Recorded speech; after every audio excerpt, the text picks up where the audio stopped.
3. balamı 2012 төрөдүм, анан ооруп калгам, бирок билген эмесмин. Кийин оштон ушундай деп диагноз коюшту.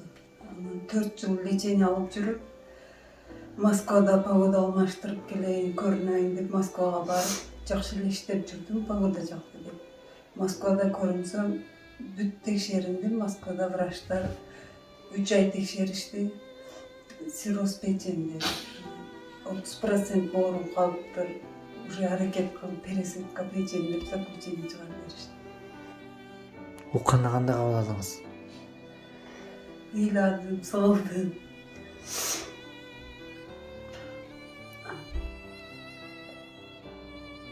Азыр канча убакыт болуп калды бул оору менен ооруп атканыңызга, алышып атканыңызга? 9 жыл болду. 9 жыл болду, 9 жылдан бери ушул оорунун аркасынан жүрөм. Кантсем шыпады. Бул оору сиздин жаныңызга кандай мындай бир тынчтык бербей, кандай коркунучтарды алып келип атат азыр?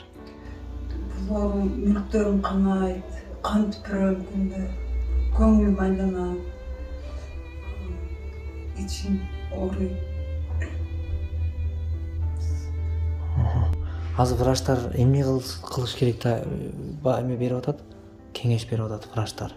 Врачтар Москвада барып, полный 3 больницага 3 жолу жатып чыктым, бардыгы пересадка печени деп диагноз коюп беришти. Сага эч кандай дары-дармек жардам бербейт, только пересадка менен айыгасың.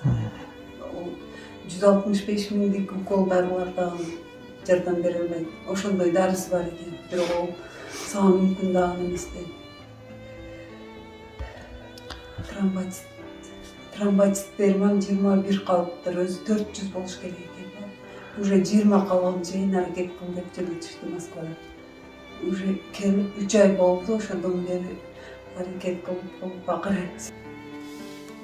Ушул оору менен ооругандан бери пересадка кантип кылдырам, колумдан келбейт, акча жок болсо, же донор жок болсо, эми өлөт экенмин, балдарым кандай акыбалда калат деп күнү-түнү түндөлөр уктабай ойлонуп чыгам. Өзүм колумдан эчтеке келбей жатат. Бүгүн колуңуздагы болуп аткан ар кандай аты жаман оорулар болуп жатат. Ушул ооруга бир үй бүлөнүн алы жетпей жатат. Бул баарыбызга маалым болуп атат. Анан ошон үчүн баягы жеңилин жерден, оорун колдон алып, бир ушинтип баарыбыз жапа-тырмак бирге койсок колдон келет экен. Анан ошого бүгүн сиздерди дагы азыр чакырганыбыздын себеби ушул болду. Себеби баягы көптү күрсөгөл болот деп, анан сиздер эми айыл өкмөт башчыга дагы биз дайыма чакырабыз. Жана айткандай эле, биздин Кыргыздын журттун атасы Садыр Нуркожоевич. Ал журттун жүгүн мойнуна артып бүгүн ушул ат тизгин алардын колунда. Ошондуктан алар өзүнө тиешелүү иштерин алар жасап жатат. Эми айыл элдин атасы катары айыл өкмөт башчы болуп эсептелет. Анан биз ушул айыл өкмөткө да мен сунуштайм дайыма. Сиз айылдын, элдин, журттун атасы катары ушул болуп аткан көйгөйгө кандай бир реакция жүргүзө аласыз? Кандай кыймыл кылып, мисалы сиз ошону сөзсүз жеткизсеңиз биздин үнүбүздү байкеге, сизге аманат. Мисалы марафондор уюштурулат айрым учурда айыл өкмөттөр, алардын колу сиздердин колуңуздан келе турган, как раз сиз сос адис экенсиз. Ошол эле марафондорду уюштуруп, бүгүнкү күндө ушундай ынтымак Кудайга шүгүр болуп турат. Жыл-жылга поколение болуп чогулткан учурлар бар. Ошонун баарын башын сиздер кармап берсеңиздер. Кудай кааласа иншалла биз мына айыл өкмөтү, айыл башы бар өзүнкөлөрү бардык жерде муну уюштурабыз. Иншалла эртеге жумада дагы мына Кудайга шүгүр группаңар бар, башкаңар бар туурабы? Жарыя кылгыла келген. Ана бул көн мачтыда жума окулат, мен өзүм барамын. Ошондо марафон өткөзөбүз ошондо. Онсам эле мен айтып жүрөм дайым барганда, көп onlar şu an тартынат, уялышат да. Жума окулган жерде этек туткула деп айтам барганда. Туткула этектен. Көңүлдөн чыгарып, бир сомус бергиле. Садага келе аткан баланы кайтарат деп. Муну туура түшүнүп. Ошо мына келе аткан мына ковид, мына бул катта апат болуп, ошого апат балаларды садага гана кайтарат. Ошондой деп маселени айтат. Өз бар элге дагы айтылат. Бизче ошо Oşanda marafon cariyelerimiz, cariyelerine kesin der çoğunu. Köp tükürsek köl boladı, şunu başlaydık. Ondan Рахмат сіздерге жаратып келгениңіздерге ушунчалык биздин айылдын тургунуну ар тараптуу жактан колдоп келгениңиздерге чоң рахмат. Биз да айыл өкмөт тарабынан кандай бир колдон келген жардамдарды беребиз. Марафон уюштуруш керекпи, кандай бир эмелер болсо, иш-чаралар болсо биз толук кандуу жардам бергенге сөз беребиз. Буйруса, Кудай буйруса. Рахмат. Мен дагы ушу сиңдимди 9 жыл ушу башыдан өткөргөн баардык нерсесине мен күбө алдым.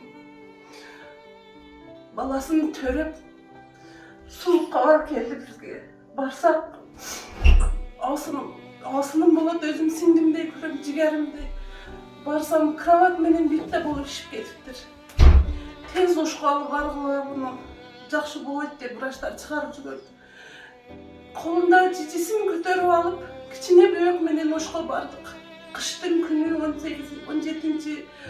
yanvar günede. Oşo günü barıp vraçlarga жалынып больницаларга албайт. Анан ошо жигер ооруган жерге алып барып ошо жерге жаткырдык. Баласынан ошо күнү чыгарып салды. 7 күндүк бөөктү. Oşa жерден көтөрүп алып өзүм алып келдим. Bunu көргөн, мен бардык көргөн немесini биргесин өткөрдүм башындан. Азыр дагы мына 3 айдан бери менин алдымда көрүп турабыз. Бирге кандай акыбалда жүргөнүн бардыгын сезип турабыз. Айтам, ушул дагы келин алып, kelindin kolundan çay içerken, uşul uyda güldetip, uşul uyda oturarken de Kudadan basıp durup dileyiz dağın kolumuzdan iş nerse ki biz dağı canımız varsa yerden veririz, bizi yerden vergeniz. Kiçine nemeli bulutken. Vardığız dik durup baldarım, vardığız yerden veririz de oturar. Endi Kuda kalasa, uşul uyga yege çıkıp, baldarının kolundan çayını içip, kelin alıp, uşu yerde otursa deyip Kudadan dileyiz.